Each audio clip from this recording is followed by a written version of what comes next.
Yamali.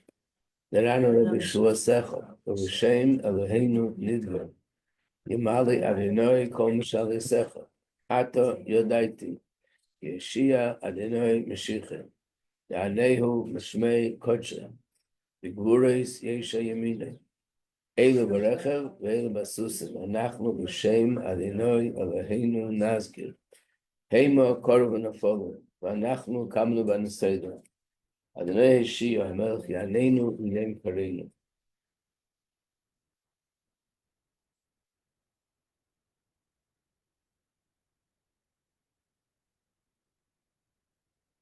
Just to conclude of what we spoke about yesterday.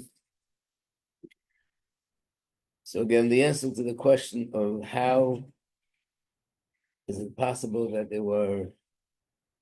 there was 2,000 years that Torah preceded the creation. How can we say that? So we said the answer is that it means Torah is Hashem's wisdom, Hashem's chokhmah. Hashem's chokhmah is, first of all, let me say this. What's the first of all the spheres is the sphere of chokhmah, which means that the first thing in creation is Hashem, is the chokhmah. Even down here in this physical world, chokhmah is the beginning of everything. What does that mean in simple words? What does it mean chokhmah is the beginning? What chokhmah is the beginning of this table? Chokhmah is the beginning of a tree? And the answer is yes. Everything in the world that was created, there's a certain wisdom to it. And that wisdom, that's what preceded it. Take a bird. There's a certain science to a bird. How the bird is, the chemistry in a bird, how the physical structure of a bird, how a bird flies, or all this. What came first, the bird and then the chokhmah, or first came the chokhmah and then the bird? In other words, the scientific principle that because of that, the bird is what it is and put together the way it is, what came first, the scientific principle or the actual apple, or the scientific principle, or a bee, or a cell in the body? Of course, the science of it comes first. There's a chokhmah, and that chokhmah, that's how Hashem created whatever He created. So chokhmah is really the thing that comes before everything else in creation. And the chokhmah, the way we know it, how it's related to birds and to people and to animals and to daimim, tzamei, chayim, medaber, this is sort of the lowest level of chokhmah. There's deeper and deeper and deeper. So therefore, when we say Hashem's Torah precedes the world, meaning to say that Hashem's wisdom is infinitely beyond creation. It has nothing to do with creation. It's Hashem's wisdom in its independent way. The question though was, what does it mean by saying it's 2,000 years? So we actually find this in Rashi and Chumash. And that is that sometimes when the Torah talks about years, it doesn't mean it literally, it means it figuratively. To give an example, I wrote down here the pasuk, if anyone wants to look it up, it's in Pasha Shlach, chapter 13, pasuk Chav Beis, where it talks about the spies. And it says they went to the city called Tzoyan in Mitzrayim, which is built,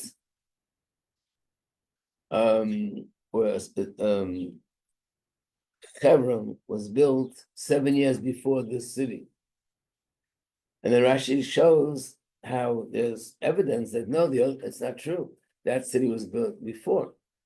So Rashi says it means, of course, it's all from Gemara. Rashi says it means that this city was built 7 times more beautiful than the other city.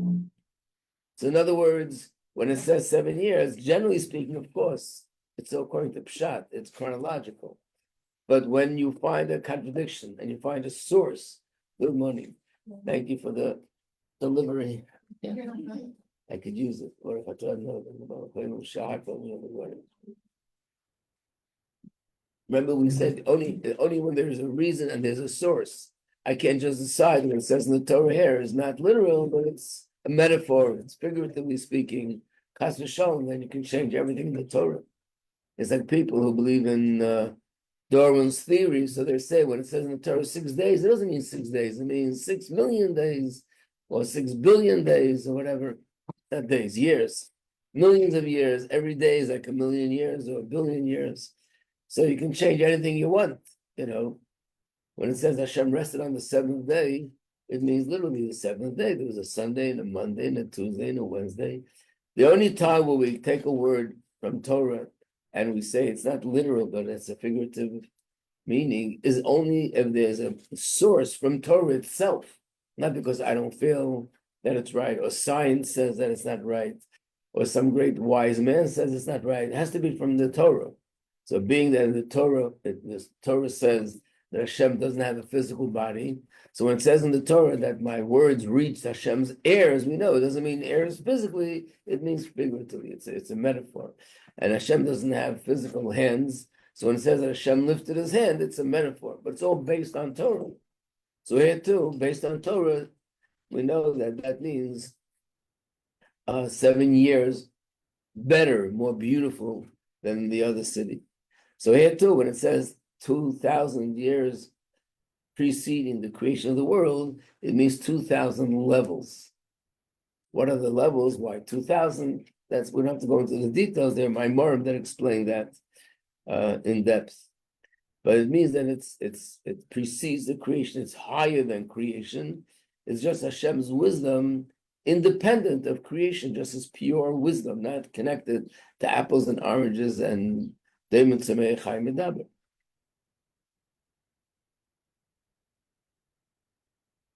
Okay, so I think all these quotes that we have here, let me just go over it from number 2 till number 10, is we covered in this class. These are the words of the angels where they said, put your glory on the heavens. That's here in the booklet. You can see it on page 16. It's a chapter in Tehillim. That's the Gemara. The chapter in Tehillim is probably in a different page. Let's see. It's on page 34. You have the chapter in Tehillim, chapter Ches. Yitzhar yesh b'neichem and Avoim yesh lechem. These are the words of Moshe Rabbeinu arguing with the angels and saying, you don't have a Yitzhara, you don't have a father and a mother. Number 6, ve'eya esle amen. That's the pasuk that the Gemara says means that the Torah is Hashem's. That's the source for the number 7. HaTorah hi kli umnaseh shel HaKadosh Baruch Hu. The Torah are the tools with which Hashem created the world. Number 8 is a similar thing. Istakol b'Orais, Hashem looked in the Torah, Ubara Alman, that's how created the world. Number 9, that the Torah is Hashem's mashal HaKadmoni.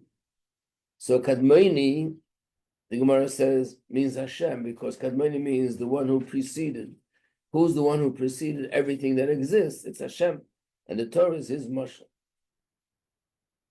And that's what it means. The Torah speaks, which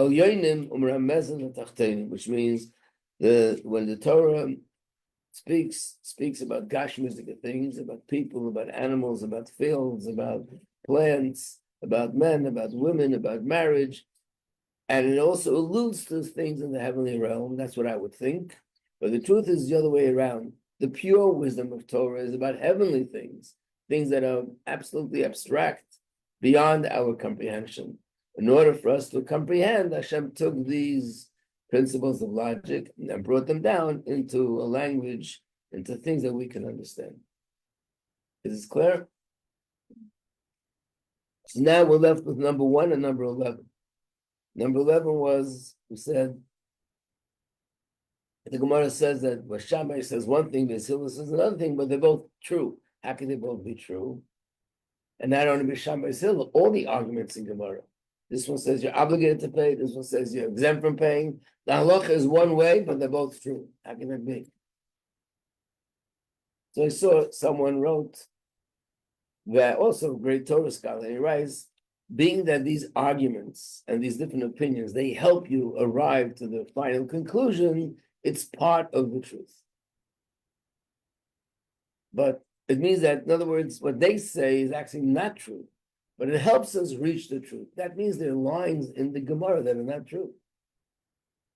Not only that, if you're familiar with Gemara a little bit, Gemara is filled with debates and dialogues, right?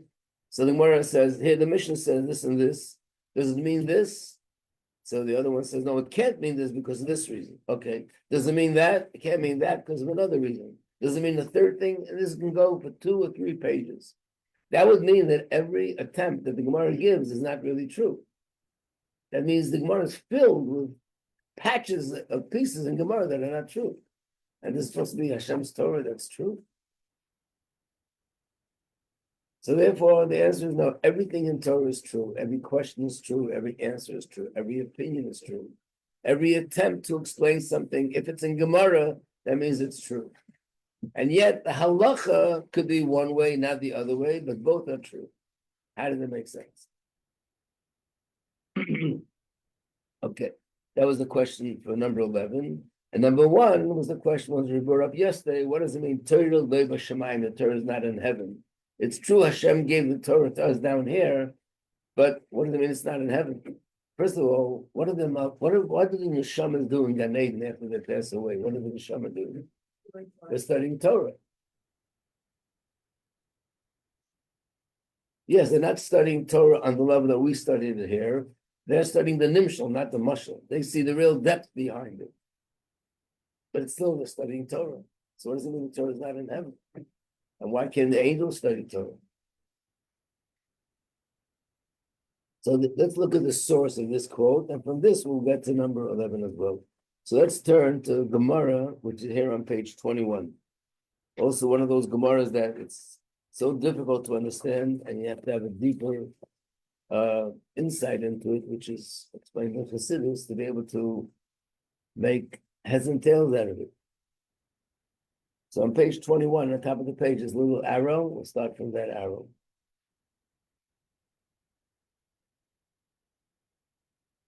On the top of the page, above the arrow, the last line, the first line, it says, and this is the oven of the coiled serpent. So it's, of course, a continuation of something written before. But what's relevant to us is from this point on. My achnoi, what does it mean, the coiled serpent? What do you mean this is the oven that's called the coiled serpent? Amar Rabbi Yehuda Shmuel. Rabbi Yehuda said in the name of Shmuel, Shekifua dvarim ka'achna zul u'tibua. It means this is the famous oven that the sages surrounded it with discussion, that this discussion was like a coiled snake. And then they eventually declared this oven susceptible to tumah. What does that mean? There was a machlokes, there was a difference of opinion in the Gemara between Rabbi Yeshua and Rabbi Lezer. Really, not Rabbi Yeshua, it's all the Chachamim, all the sages against one person, which is Rabbi Lezer. And the question was whether this oven, the way it's structured, for whatever reason, is it susceptible for impurity or not? We know that if someone's impure and touches something, it becomes impure, becomes tummy. But then there are certain things that because of different reasons, even if it's touched with something that's tummy, it doesn't become tummy. So there was a question about this particular type of oven. So it says like this, on that day, Rabbi Lezer kol tshuva sheba'olam. So again, what happened was the Rabbi Lezer said it is pure, which means even if something impure touches it, it's not susceptible for impurity. And the Chachamim say, no, it becomes tummy. So on that day, Rabbi Lezer, who said that it is pure, advanced all the arguments in the world. In other words, he found every argument in the world to support his opinion that it's pure. He doesn't accept impurity. But Loi Kivla Menu, the Chachamim, the sages, didn't agree with him. After a certain point of debating back and forth, he said like this, Im halacha kamaisi, if the halacha is according to me, if I'm right, chruv zeh yachiach, let this carob tree prove that I'm right. All of a sudden, nekar charub m'kaimei mei amar, the carob tree that was there near the yeshiva, miraculously was uprooted from its place and moved 100 amas away. Some people say arba mei amas. It moved away 400 amas miraculously. So he proved this point. A miracle happened to show that he's right. Omrullah, so the other sages were not moved. And they said, don't bring proof from carob trees. Where a sage is sitting here having a discussion on halacha, don't tell me what the carob tree is saying. Okay? Omrulahem, so after that he said to them, Im halacha kamesi, the halacha is like me, Amas hamayim yachir. There was a water canal flowing, and he said, let the water prove that I'm right. Chazru amas hamayim lachareim. All of a sudden, the water began to flow backwards against the current.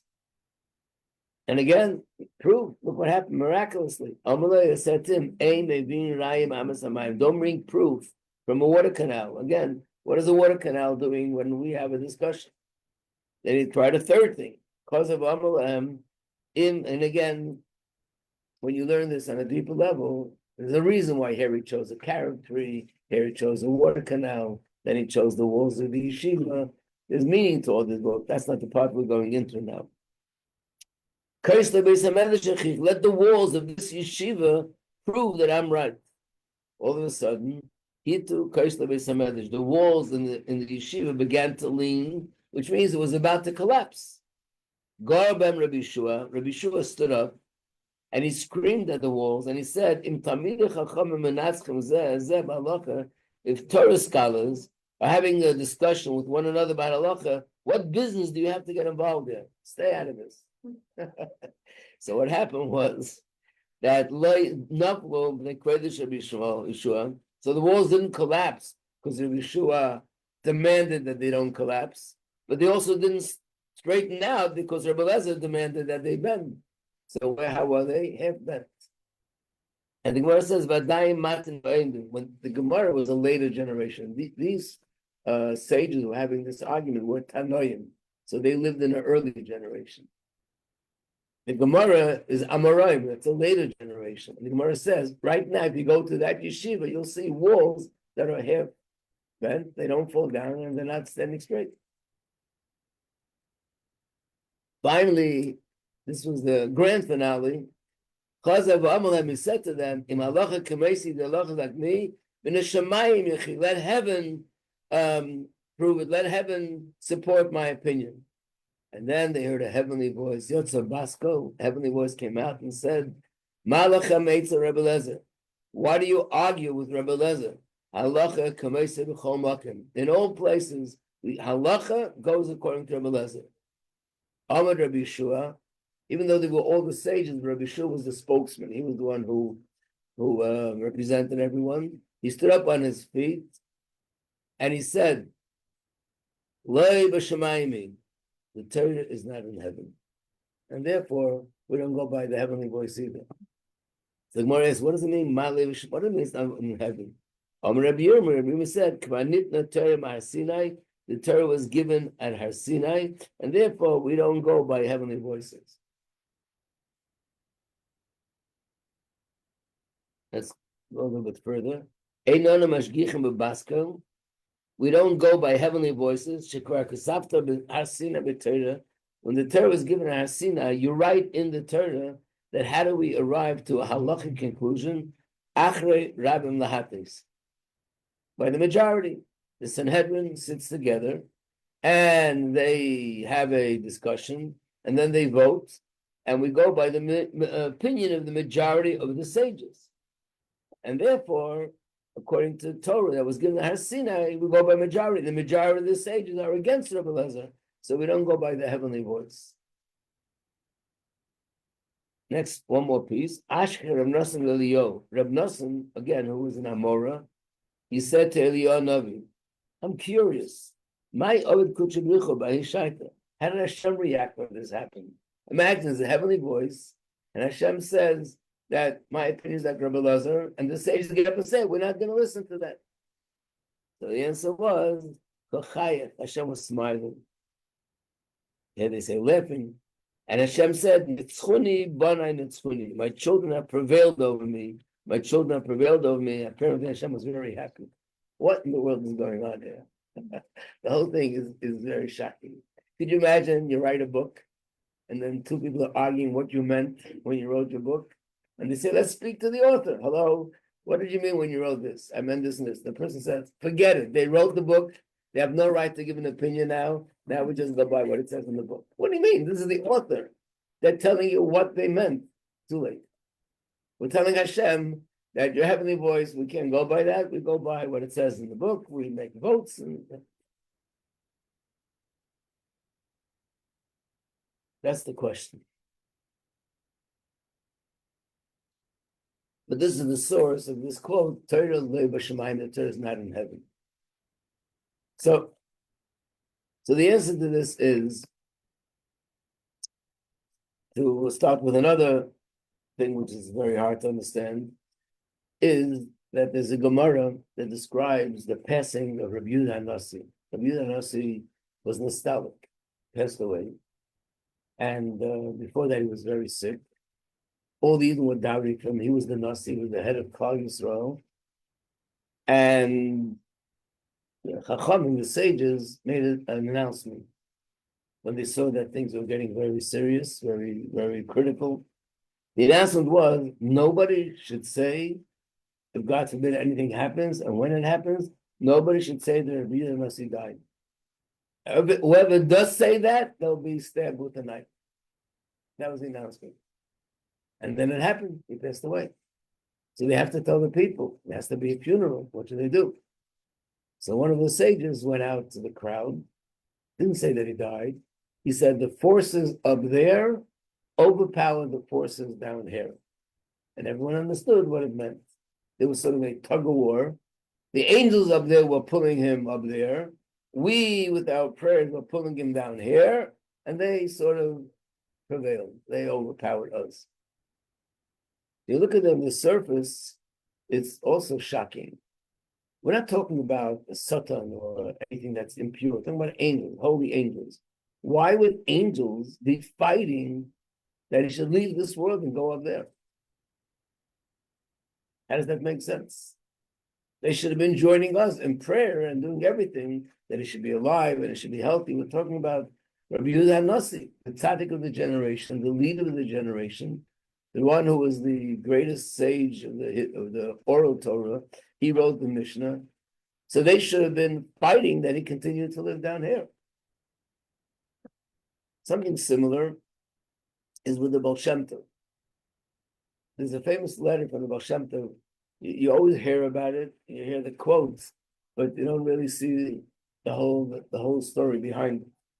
The quote I'm talking about is, and became a song, right?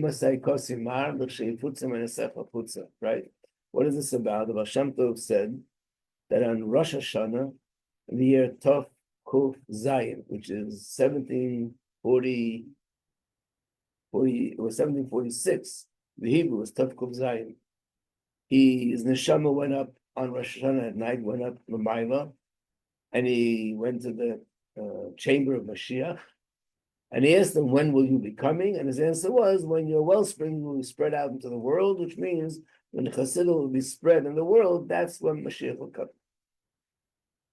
However, there's a background to this. There's more details. Where do we know the details from? So there's a sefer called Keser Shem Tov, and that sefer begins with a letter that the Baal Shem Tov wrote to his brother-in-law, who was also a very big tzaddik. His name was Gershon Kitaver. And in that letter, he described what I just told you, but he described it with more detail. And he says it was Rosh Hashanah, he went up, and he saw that up in Shamayim, there was a big simcha, there was a lot of joy. And he said he never saw such simcha like he saw that night. And he saw people that were very wicked people, evil people, and because of the simcha, they were pardoned. Obviously, you saw the neshamas. They were pardoned. And he writes to his brother-in-law, you would never believe which people were pardoned, all because of the simcha. And then he was asked and told, let's go to a higher place in Shamayim. He said, I was afraid to go there. I never went that high. And I said, if my Rebbe will come along with me, I'll go along with him, who was Achia Shileni. So he did. They went up together. And he said he came to the chamber of Mashiach. And over there he saw such simcha they couldn't imagine. Then he writes, and he thought maybe the simcha is because he already left this world. Now he's joining them up there, and that's the simcha. But then he was told no, that he's still alive, and he will eventually go back down to his body and will continue doing what he's doing. And then he asked Mashiach, when will you come? And he told him, but I'm focusing on this part where he said he thought the reason why there's such incredible simcha that he never saw before was because he died. Does that make sense?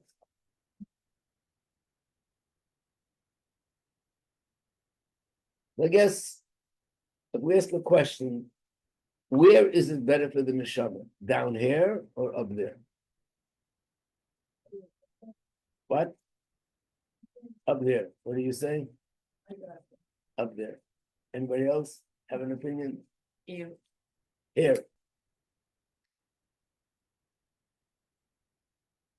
So there's a Mishnah in Pirkei Avos that addresses this question. You know the Mishnah from Pirkei Avos, or you might know it from when you studied it in Tanya, where it says, "Yofa sho achas b'tshuva u'ma'asim tovim b'olam hazeh." One moment of doing tshuva and good deeds in this physical world is worth more than an entire lifetime in the spiritual world.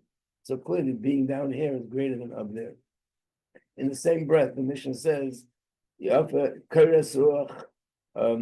One moment of pleasure in that world is worth more than an entire lifetime in this world. So what's the answer? They're both true. Which means there's a certain aspect, and from that aspect, from that angle, this world is not just greater, it's infinitely greater than that world. One moment in this world is infinitely greater than a whole lifetime in that world. From a different aspect, there's something about that world, that one moment in that world is infinitely greater than in this world. So the way it's explained in Tanya is that the difference is, in the spiritual world, we enjoy the light of Hashem, the splendor of Hashem, the glory of Hashem. We learn about Hashem, we understand Hashem. There's no way that a human being in a neshama, in a body, in this physical world, should understand Hashem the way the neshama could understand Hashem up there. Because the body limits us. So therefore, it's impossible. Up there, the neshama could understand Hashem's greatness on a whole different level. And therefore, then the pleasure the neshama experiences is such pleasure that there's no way a human being could experience it down here. And therefore, even if a person would have a whole lifetime of 70, 80 years of pleasure in this world, I'm not talking about pleasure from pizza, pleasure from spiritual pleasure, it still doesn't compare. It's totally insignificant to even one moment of pleasure in that world. To give an example of the opposite, maybe we won't even go into the opposite. Let's do the Alter Rebbe's mashal. The Alter Rebbe brings a mashal in Tanya, in Gersa Tshuva, you might remember it from the beginning of the year, that as the sun, according to Torah, the sun is the one that moves around the earth. As the sun moves, you look at the wall and you see where the shade moves as well. So on the wall, when you look at the wall, it moves an inch. How much does the sun move up there? Now, the Rebbe says millions of miles up there. When it moves millions of miles up there, it moves 1 inch over here. Now, the Rebbe says this works in both directions. It means that when I do something positive down here, which could be a small little movement, but I should realize that up there, I move things millions of miles. That's why when it comes to mitzvahs, we sometimes are puzzled. What's the big deal? So I put the mezuzah here, I put the mezuzah there. Well, there's one letter in the mezuzah, a little tiny little thing. And the answer is because this moves things up there millions and millions of miles. Just a little thing, because that's the way Hashem set up the world. And of course, it also works out, God forbid, in the reverse. But therefore, the pleasure that we feel down here is insignificant to the pleasure that goes on up there. Over there, it's millions and millions of miles more than anything we feel down here. So what's the mile of this world? And remember what the Alter Rebbe says in Tanya? So what's the advantage in this world?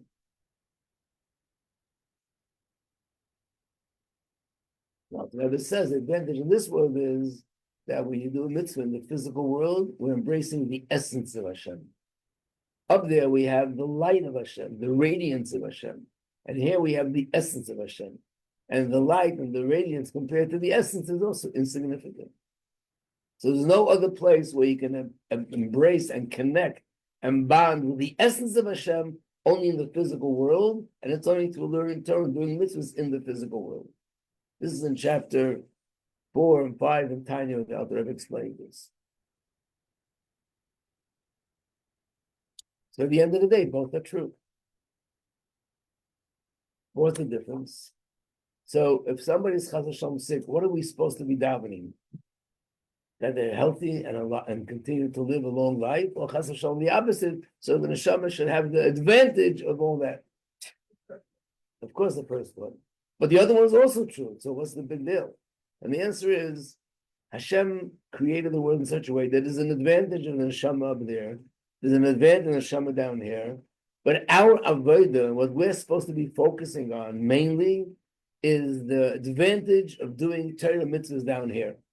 And that's what we're supposed to promote and generate, that advantage and that greatness in this physical world. And therefore, a Yid is supposed to do everything to be healthy, to be alive, to do mitzvahs physically, and so on. And that's our avodah. Those souls that are up there, are they all in agony every moment that they're there because they're not down here doing mitzvahs? Well, how's it possible? If down here you connect to the essence and they can't do it anymore, so they must be in terrible agony. So the answer is, Hashem made it that they should feel what registers in their consciousness more than anything else is the advantage of being up there, the advantage of Hashem's light that they have there, we don't have here. And at that point that the neshama is up there, that's its avodah, that's its shlichus, and that's what it needs to accomplish to understand more and more the greatness of Hashem. And at that point, it's no longer the time of the neshama to connect to Hashem's essence. They did that when they were down here, or the same with angels. How could angels be happy up there when they see what we accomplished down here? Because they recognize that their shlichus is to connect to Hashem on a spiritual level, and therefore they see and feel that advantage, and that's what sort of keeps them going, and therefore they're happy with what they're doing. Based on that, when we say that the malachim, there were angels that were pulling Rabbi Yehuda Nasi up there because they saw the advantage of a soul without the body in a spiritual world. So therefore they were looking for that. We see the advantage of a soul in a body. So therefore we're advocating for that and we're fighting for that because we are supposed to, that's what our shlichus is, to bring godliness down to the physical realm where we can connect to His essence.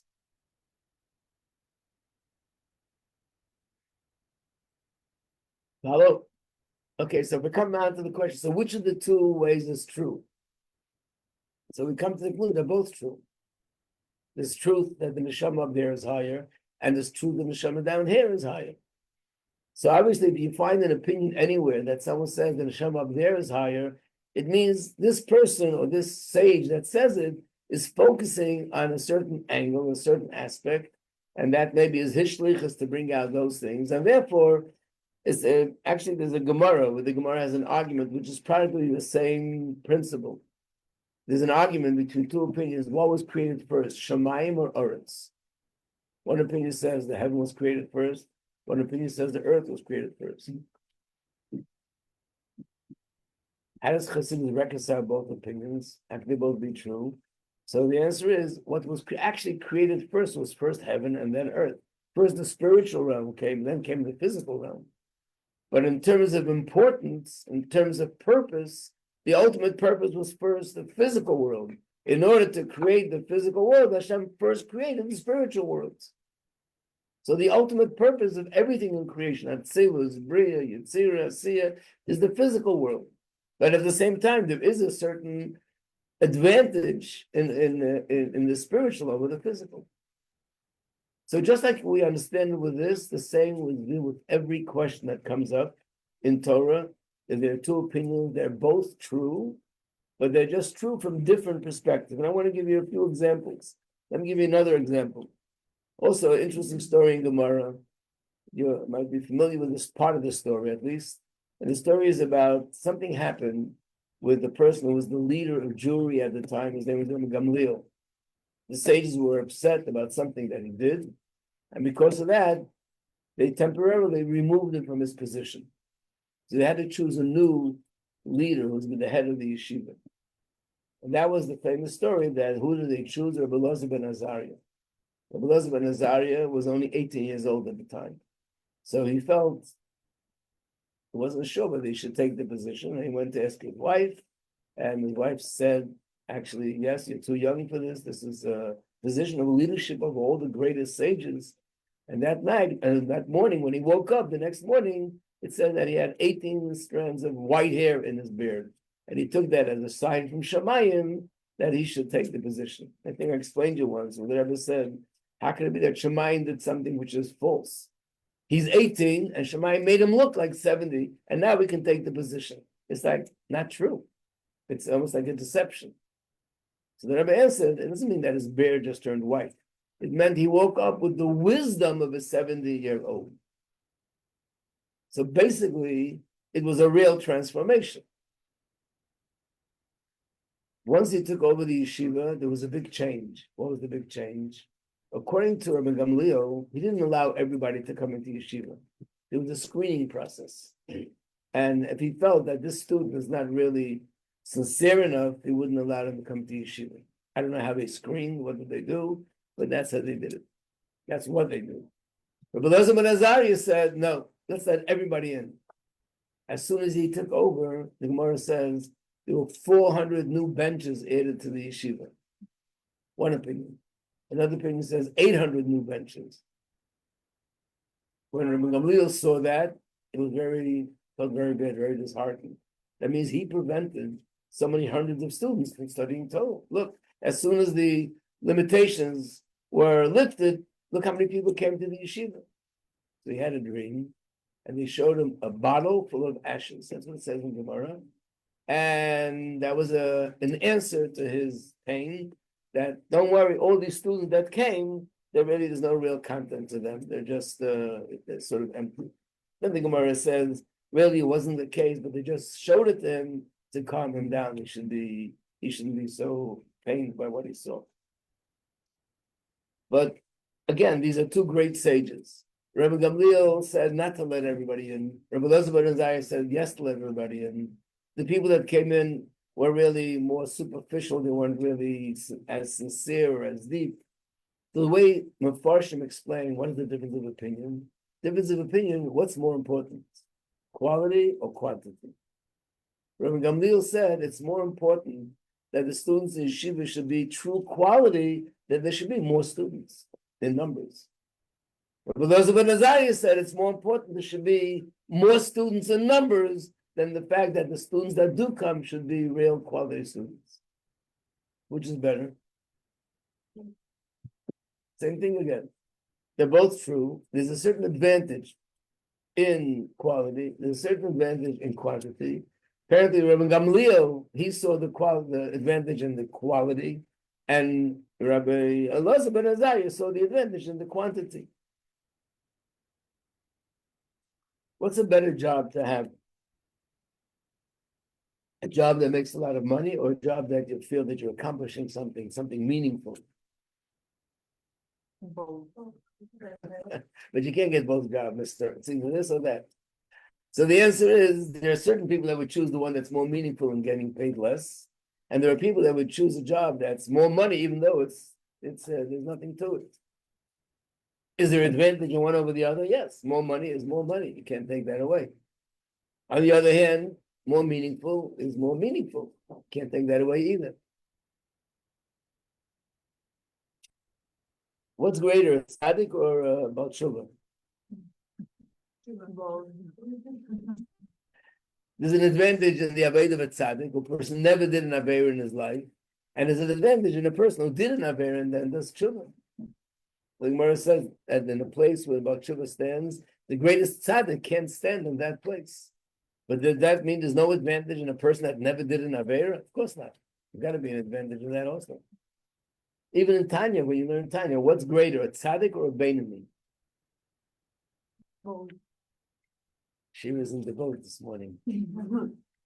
Because it's different avoda. There's an advantage in Avodah of a tzaddik that has no Yetzer Hara. That's an amazing level. There's an advantage in a Beinoni that has a Yetzirah and he overcomes the Yetzirah. They're both good. They're both true. Which is better? How could you answer that question?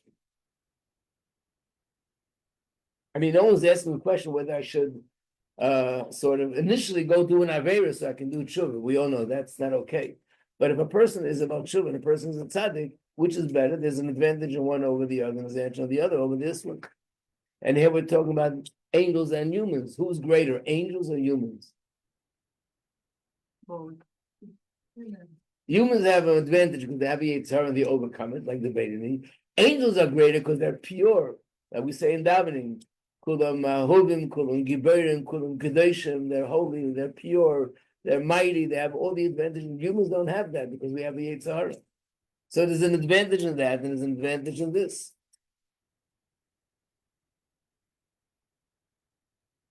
So at the end of the day, this is the conclusion, that really, whenever we find that, only if it's an opinion in Torah, I'm not talking about opinions of just anybody. If it's an opinion in Torah, that means it's true. But if there are two sages, and one says one way, one says the other way, how can they both be true? The answer is because there is an advantage in one. There's a certain way of looking at it from a certain angle that this seems to be the right way. And you can look at things from another angle, and that seems to be the right way. And they're both true. So how come one person sees it one way, one sees it the other way? Obviously, my brain works in a certain way that to me, it makes more sense that this is right. To them, it makes more sense that that's right. And why did Hashem create it this way? Because the truth is Hashem wants both. He wants tzaddikim in the world, and he wants beinim. He wants angels, and he wants humans. He wants quality, and he wants quantity. He wants the shamas and malachim up there, and he wants people down here. So because of that, Hashem chooses and designates different people for different shlichus in this world. So there's certain, let's say just in general, Beis Shammai and Beis Hillel. We know Beis Shammai was more strict, Beis Hillel was more lenient, which means that Beis Shammai approached things more from a chesed approach, Beis Hillel, and Beis Shammai approached it more from a gemura approach. So for example, if there's a machlekes, is this meat kosher or not kosher? Or like in this case, is this oven pure? Oh, whoa, when did that happen?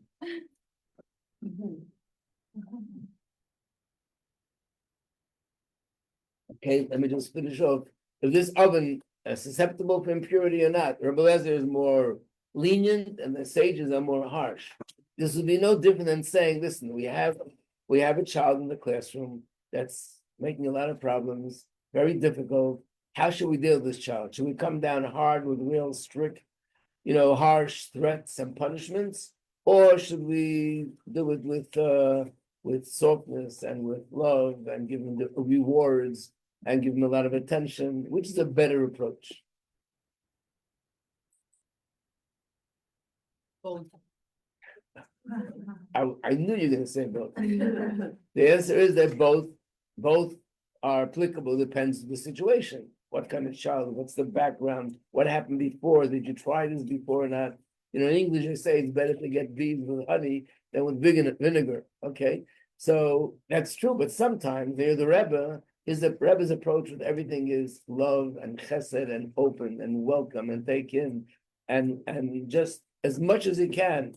When it comes to the enemies, like not all enemies, but like the Arabs, the Rebbe's approach is don't even talk to them about it, don't even negotiate, because these are people that it's different. The more you show them that you're ready to give them, the more they're going to attack and take. So when you're dealing with terrorists, it's a different kind of approach. So it depends who you're dealing with and what you're dealing with and what situation. So when it comes to the question, if this is a kosher or trade, really the question is, could this piece of meat, could the klipa in this meat be elevated and then it makes kosher, or it can be elevated, has to be rejected and then it's trade. So it's really an issue of chesed and gevurah. And therefore, Beis Shammai goes with the gevurah approach, and Beis Hillel goes with the chesed approach. So Hillel paskins, or in this case, the chachamim say that it's tamei, and Rabbi Eliezer says that it's tar, which means this could be pure, and they say no, it can be pure. This is going to be impure. Okay, we still have to finish this, but to be continued. It's Hashem.